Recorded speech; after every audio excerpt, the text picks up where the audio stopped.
Bismillahirrahmanirrahim. Assalamualaikum warahmatullahi wabarakatuh. Bagaimana kabarnya anak-anak yang soleh dan soleha? Semoga baik-baik saja ya anak-anakku. Hari ini kita akan belajar tentang tema 2, subtema 2, bekerja sama mencapai tujuan. Anak-anakku, untuk materi pada pembelajaran kali ini adalah muatan IPS, upaya mempertahankan kemerdekaan Indonesia. Untuk bahasa Indonesia, menuliskan informasi penting suatu teks menggunakan kalimat efektif. Sudah siap? Ayo kita belajar.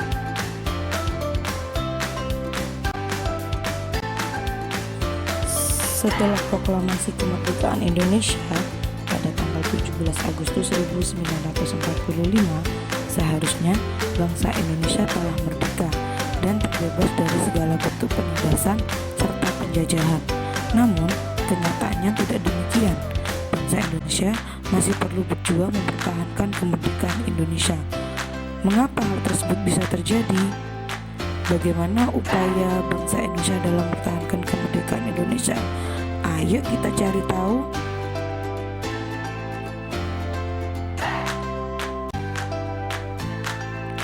Pasukan Belanda kembali datang ke tanah air.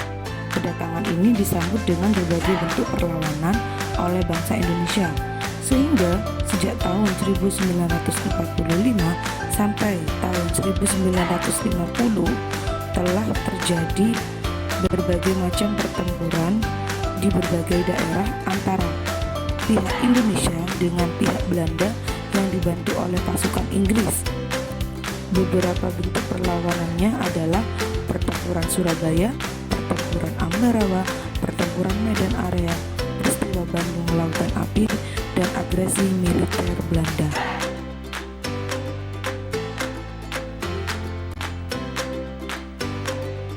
Pertempuran Surabaya, penyebabnya adalah terbunuhnya pemimpin pasukan Inggris, Brigadir Jenderal Malabi. Kemudian sekutu mengeluarkan ultimatum yang berisi tuntutan untuk menyerah dan tunduk tanpa syarat. Rakyat Surabaya dengan dukungan dari Bung Tomo tetap ingin mempertahankan Surabaya dari sekutu. Sehingga pada tanggal 10 November 1945 terjadi pertempuran yang sangat dahsyat. Peristiwa 10 November ini diperingati sebagai Hari Pahlawan.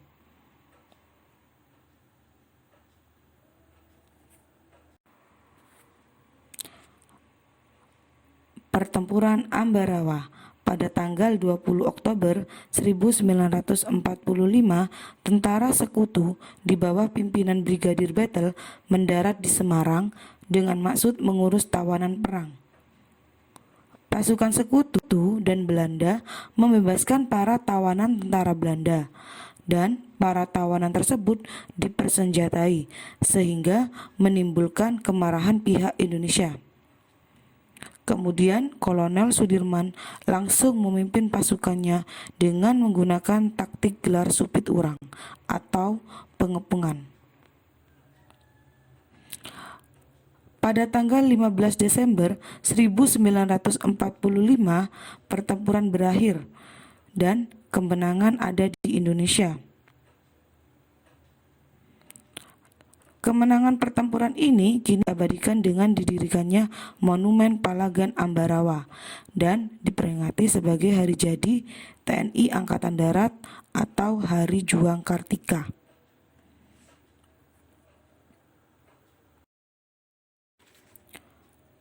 Pertempuran Medan Area. Pertempuran ini terjadi di Medan, Sumatera Utara. Penyebabnya adalah sekutu dan Belanda ingin mengambil alih kekuasaan di kota Medan.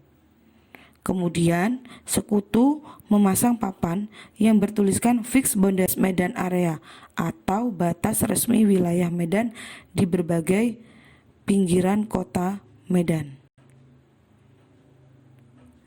Oleh karena itu, pertempuran ini diberi nama Pertempuran Medan Area.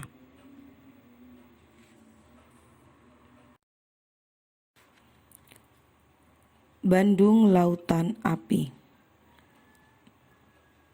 Penyebabnya adalah sekutu yang diboncengi Belanda menyampaikan ultimatum kepada Gubernur Jawa Barat agar kota Bandung segera dikosongkan dari penduduk dan tentaranya. Ultimatum sekutu tersebut mendorong tentara Republik Indonesia melakukan operasi bumi hangus yang dikenal dengan peristiwa Bandung Lautan Api.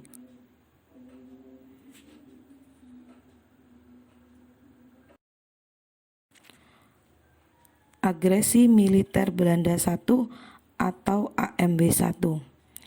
Agresi Militer Belanda I adalah operasi militer Belanda di Jawa dan Sumatera terhadap Republik Indonesia yang dilaksanakan dari 21 Juli 1947 sampai 5 Agustus 1947. Agresi militer Belanda I ini terjadi karena Belanda mengingkari perjanjian Linggarjati. Hasil dari agresi militer Belanda I ini adalah pengambil alihan pusat ekonomi Sumatera dan Pelabuhan Jawa oleh Belanda.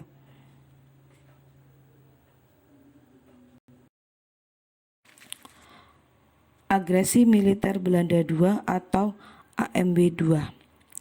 Agresi militer Belanda II terjadi pada tanggal 19 Desember 1948 yang diawali dengan serangan terhadap Yogyakarta, ibu kota Indonesia saat itu, serta penangkapan Bapak Soekarno, Bapak Muhammad Hatta, Bapak Syahrir, dan beberapa tokoh lainnya. Pada dasarnya, agresi militer Belanda II dilatar belakangi karena kegagalan PBB dalam menyelesaikan konflik antara Belanda dan Indonesia melalui jalan perundingan. Belanda mengkhianati perjanjian Renville dan menolak adanya pembagian kekuasaan dan tetap ingin menguasai Republik Indonesia seutuhnya.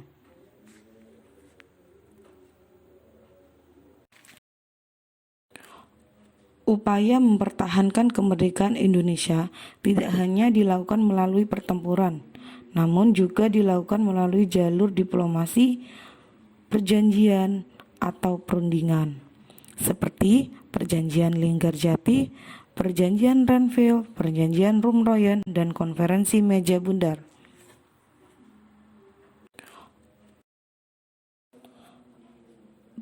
Perjanjian Linggarjati. Perjanjian Linggarjati dilakukan di Linggarjati, Jawa Barat. Hasil perundingannya, yang pertama, Belanda mengakui secara de facto wilayah Republik Indonesia, yaitu Jawa, Sumatera, dan Madura. Yang kedua, Belanda harus meninggalkan wilayah RI paling lambat tanggal 1 Januari 1949. Yang ketiga, pihak Belanda dan Indonesia sepakat membentuk Negara Republik Indonesia Serikat atau RI. Dalam bentuk Republik Indonesia Serikat, Indonesia harus tergabung dalam Persemakmuran atau Commonwealth.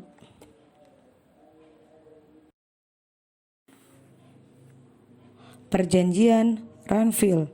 Perjanjian ini ditandatangani pada tanggal 17 Januari 1948 di atas kapal perang Amerika Serikat USS Renville yang berlabuh di Pelabuhan Tanjung Priok, Jakarta. Perundingan ini ditengahi oleh Komisi 3 negara, yaitu Amerika Serikat, Australia, dan Belgia. Delegasi Indonesia dipimpin oleh Amir Syarifuddin. Delegasi Kerajaan Belanda dipimpin oleh Raden Abdul Qadir Widjoyo Atmojo.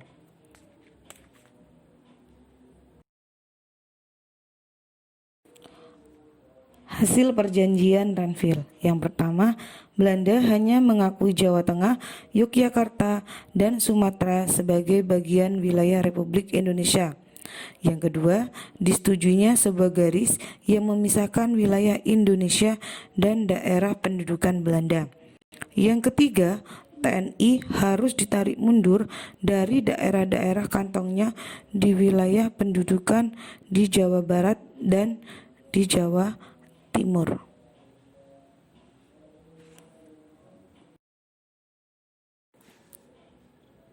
Perjanjian Rum Royen. Perjanjian ini diambil dari kedua pemimpin delegasi, Muhammad Rum dan Herman van Royen. Hasil pertemuannya yang pertama, Angkatan Bersenjata Indonesia akan menghentikan semua aktivitas gerilya. Pemerintah Republik Indonesia akan menghadiri KMB. Yang kedua, pemerintah Republik Indonesia dikembalikan ke Yogyakarta. Yang ketiga, Angkatan Bersenjata Belanda akan menghentikan semua operasi militer dan membebaskan semua tawanan perang.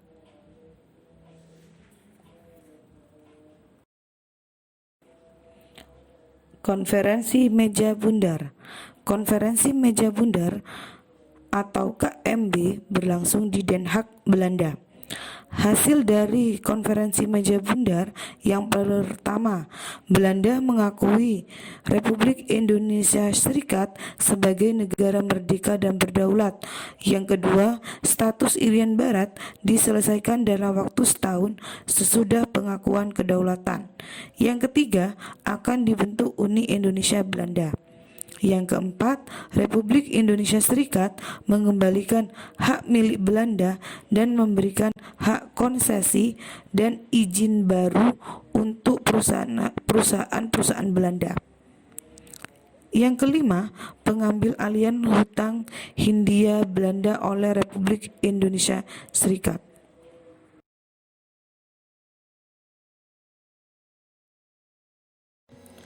Sekarang kita akan membaca teks pertempuran Surabaya. Kemudian kita akan mencari informasi penting dari teks tersebut. Ayo kita baca.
Dari bacaan tadi, kita bisa menggunakan kata tanya 5W1H.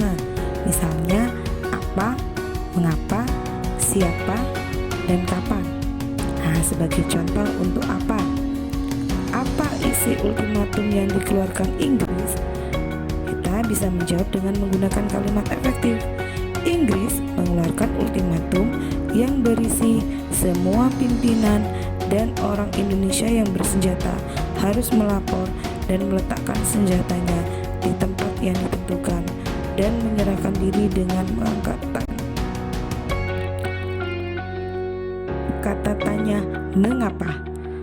Mengapa pada tanggal 10 November 1945 terjadi pertempuran yang sangat dahsyat? Jawabannya, karena pihak Indonesia menolak ultimatum tersebut.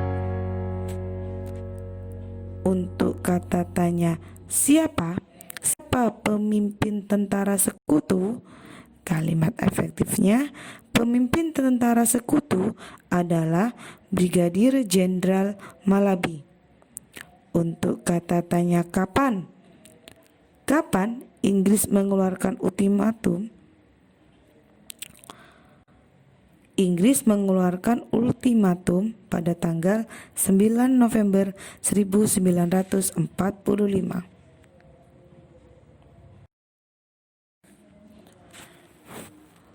Kalimat efektif. Kalimat efektif adalah kalimat yang mengandung gagasan pembicara atau penulis yang terdiri atas kata-kata yang mempunyai unsur S, P, O, dan K. Ciri-ciri kalimat efektif yang pertama, memiliki unsur penting atau pokok, minimal unsur subjek dan predikat. Yang kedua, menggunakan struktur bahasa yang tepat. Yang ketiga, memenuhi kaidah ejaan yang berlaku. Yang keempat, menggunakan pilihan kata atau diksi yang tepat dan sesuai kebutuhan.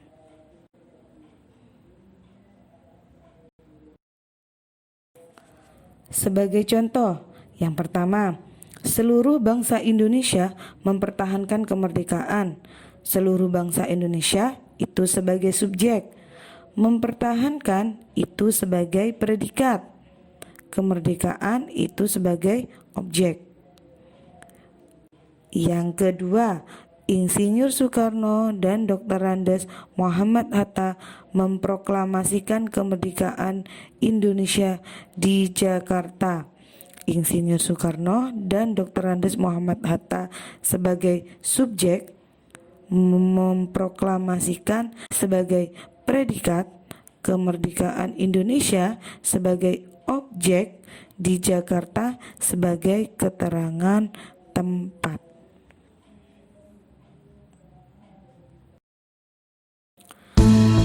Alhamdulillah, pembelajaran hari ini sudah selesai.